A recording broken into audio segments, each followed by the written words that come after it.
जज़ल्लाना सैयदना व मौलाना मोहम्मदन सल्लल्लाहु अलैहि वसल्लम व अहलहू। रुकनुद्दीन बैबरस।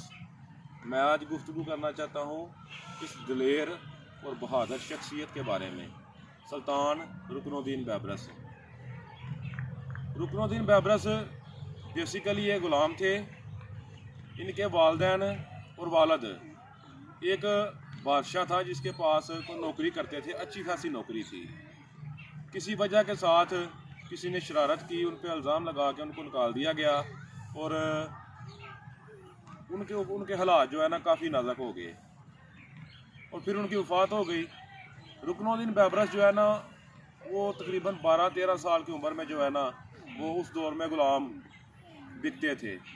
रुकनुद्दीन बैबरस जो है ना वो दर बदर की ठोकरें इस समान ने और इस ज़मीन ने रुकनुद्दीन बैबरस को ग़ुलाम भी देखा। उसी रुकनुद्दीन बैबरस को दर दर की ठोकरें खाते देखा। उसी रुकनुद्दीन बैबरस को उसके वालिद ने उनका नाम रखा था महमूद। उसी महमूद को एक वक़्त आया कि कमांडर बनते देखा फ़ौज का। एक वक़्त आया कि इसी उस्मान ने, इसी ज़मीन ने उसको ममलूक सल्तनत का सुल्तान बनते देखा। ये वो रुकनुद्दीन बैबरस हैं कि जिनको, क्योंकि ये ग़ुलाम थे, ग़ुलामी की वजह से इनको कई ज़ुबानों पे अबूर हासिल था। अगर ये अरबों के पास जाते तो अरबी में बात करते, अगर ये यूनानियों के पास जाते तो यूनानी में बात करते, अगर ये स्पेन में जाते तो उनकी ज़बान में बात करते। मतलब ये किसी भी, अगर अफ़गानिस्तान जाते तो पश्तो में बात करते। मतलब इनको कई ज़बानों पे अबूर हासिल था। जब ये 12-13 साल की उम्र में किसी बाज़ार में बिकने के लिए गए ना तो एक अमीर शख्स आया, उसने इसको ख़रीदा ना। तो एक अली नामी अमीर आदमी था, उसने इसको ख़रीद लिया 20 दिरहम में। 20 दिरहम में बिकने वाले को अल्लाह ने कितनी इज़्ज़त दी। तो वो ख़रीद के अपने घर ले गया तो उसने इसकी ड्यूटी लगा दी कि मेरे बच्चे की देखभाल करनी है। किसी दिन देखभाल करते करते ना उसके बच्चे को चोट आ गई। तो उस चोट के बाद जो है ना उसकी बेगम ने, उस अमीर आदमी की बेगम ने इसको मारना पीटना शुरू कर दिया। उधर उस अमीर आदमी की बहन थी जिसका नाम फातिमा था, वो देख रही थी। उसने क्या, क्यों इसको मारते हो, तुम मुझे दे दो, ये ग़ुलाम मुझे दे दो। वो उसको अपने साथ ले गई। उसका बेटा कोई नहीं था तो उसने ना उसकी बेटे की तरह जो है ना कफालत करनी शुरू कर दी। तो उसी औरत ने, फातिमा नामी औरत ने उसका नाम बैबरस रखा था क्योंकि उसका नाम बेसिकली महमूद था। तो वो उसके पास रहने लगा, उसके पास उसने तलीम हासिल करना शुरू कर दी। तो वक़्त गुजरने के साथ साथ जो है ना वो फातिमा का जो है ना एक अजीज़ो कारब था, वो उसके पास आया। तो उसने जब इसको देखा ना तो उसे ना उसमें कोई नीली आंखें, तो उसके माथे पे कोई जो है ना चमकती चीज़ नज़र आई। उसने कहा कि ये लड़का तुम मुझे दे दो। वो उसे अपने साथ ले गया। बादशाह था एक अलमलूकी बादशाह के, वो अलमलूकी साल है, उस बादशाह के पास ले गया। तो वो ना उस बादशाह का असूल था कि वो जितने भी ग़ुलाम बच्चे होते थे ना उनको तलीम व तरबियत देता था। तो वो उस बादशाह ने उसको तलीम व तरबियत देनी शुरू कर दी। फिर आस्ता आस्ता अपनी फ़ौज में शामिल कर लिया। फिर सुल्तान जो है ना रुकनुद्दीन उसकी फ़ौज में कमांडर भी बन गया। ठीक है, वक्त गुजरने के साथ साथ उस बादशाह की वफ़ात हो गई तो ये उस फ़ौज का सिपह सलार था। ये रुकनुद्दीन बैबरस वो शख्सियत है कि जब ये कमांडर था ना तो इसका एक मशहूर वाक़या है कि ये एक जंगल में गया शिकार के लिए। तो इसने उधर जो है ना एक हिरण का शिकार किया। तो अनातोलिया का एक बादशाह था, उसके पास शिकार लेके ना हिरण का चला गया।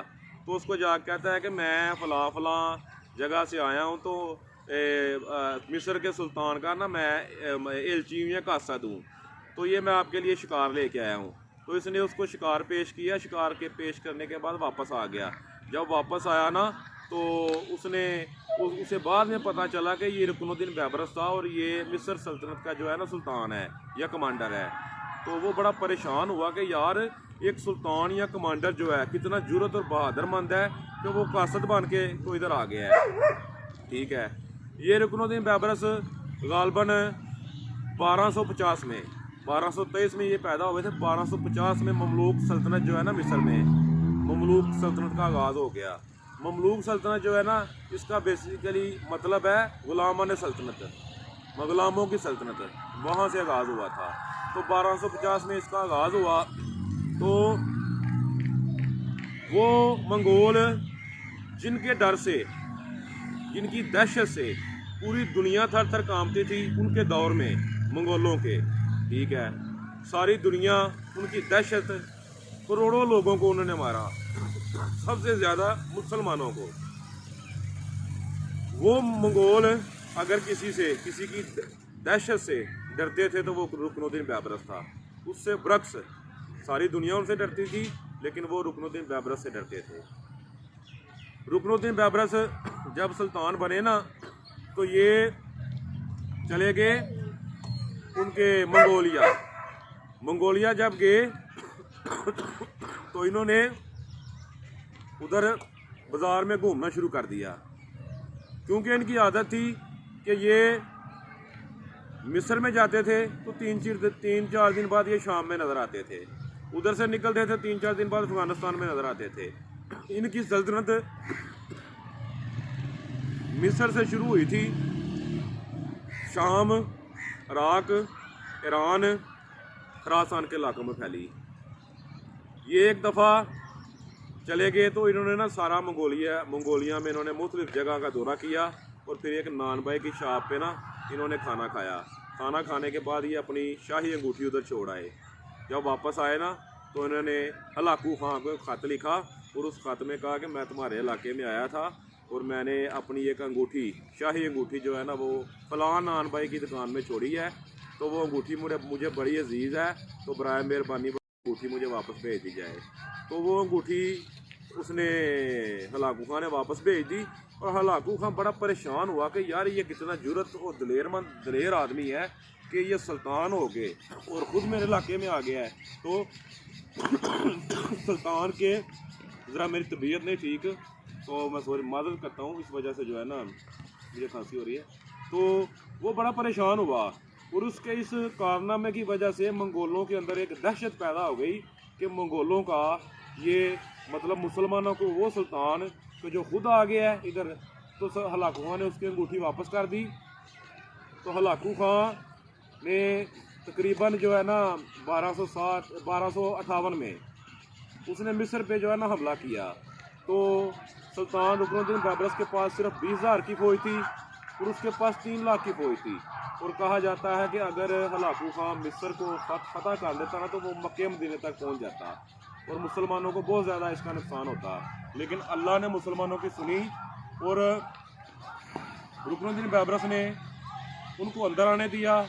जब वो अंदर आए, इसने सारे लोगों को इकट्ठा किया, और छतों पे जब वो गली के अंदर दाखिल हुए ना तो उन्होंने तेल वगैरह ऊपर से फेंका, और उनको सिर्फ 5 या 7 लोग बचे, बाकी सबको जला दिया।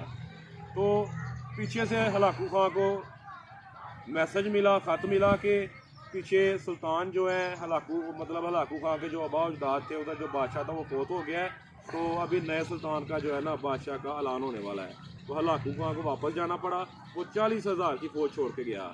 40,000 फ़ौज का रुकनुद्दीन बैबरस ने मुकाबला किया, और उसने 40,000 फ़ौज को जंग में शिकस्त दी। और वही पैंतरा जो मंगोल इस्तेमाल करते थे कि इर्द गिर्द से हमला करते थे और चारों तरफ से हमला करके फौजों को शिकस्त देते थे, उसने उसी तरीके से मंगोलों को शिकस्त दी और इनको पीछे मोड़ दिया, और ये सब मंगोल भाग गए।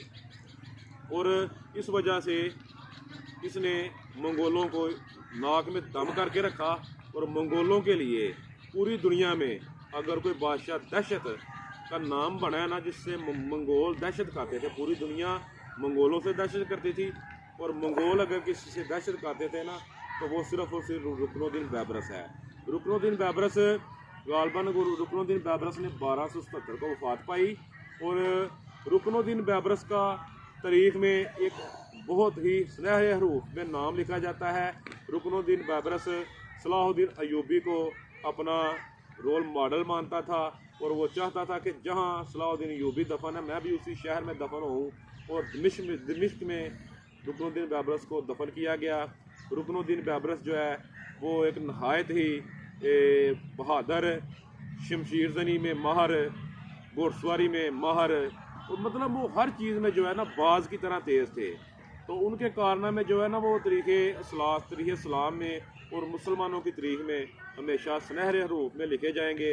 तो मैं उम्मीद करता हूँ कि आपको मेरी ये वीडियो पसंद आई होगी। अगर ये मेरी वीडियो पसंद आए तो मेरे चैनल को ज़रूर सब्सक्राइब करें और शेयर करें और लाइक करें। ज़िंदगी ने वफा की तो दोबारा इंशाअल्लाह ताला मुलाकात होगी। अस्सलाम वालेकुम।